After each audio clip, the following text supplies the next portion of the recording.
Apocalypse, chapitre 9. Le cinquième ange sonna de la trompette. Et je vis une étoile qui était tombée du ciel sur la terre. La clé du puits de l'abîme lui fut donnée, et elle ouvrit le puits de l'abîme. Et il monta du puits une fumée, comme la fumée d'une grande fournaise, et le soleil et l'air furent obscurcis par la fumée du puits.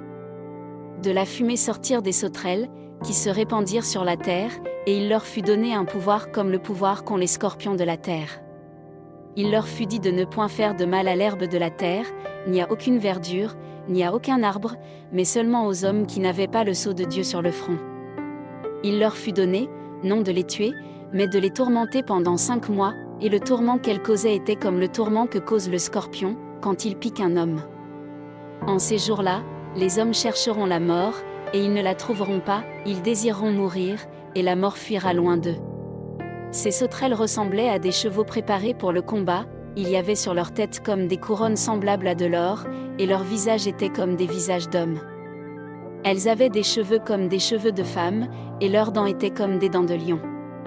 Elles avaient des cuirasses comme des cuirasses de fer, et le bruit de leurs ailes était comme un bruit de char à plusieurs chevaux qui courent au combat.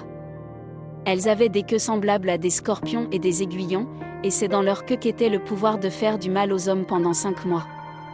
Elles avaient sur elles comme roi l'ange de l'abîme, nommé en hébreu Abaddon, et en grec Apollyon. Le premier malheur est passé. Voici il vient encore 2 malheurs après cela. Le 6e ange sonna de la trompette. Et j'entendis une voix venant des 4 cornes de l'autel d'or qui est devant Dieu, et disant au 6e ange qui avait la trompette, délie les 4 anges qui sont liés sur le grand fleuve d'Euphrate.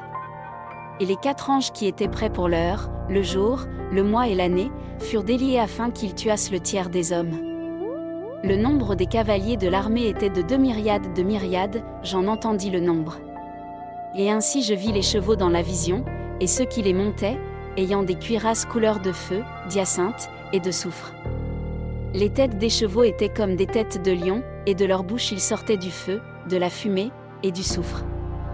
Le tiers des hommes fut tué par ces 3 fléaux, par le feu, par la fumée, et par le soufre, qui sortait de leur bouche. Car le pouvoir des chevaux était dans leur bouche et dans leur queue était semblable à des serpents ayant des têtes, et c'est avec elles qu'ils faisaient du mal.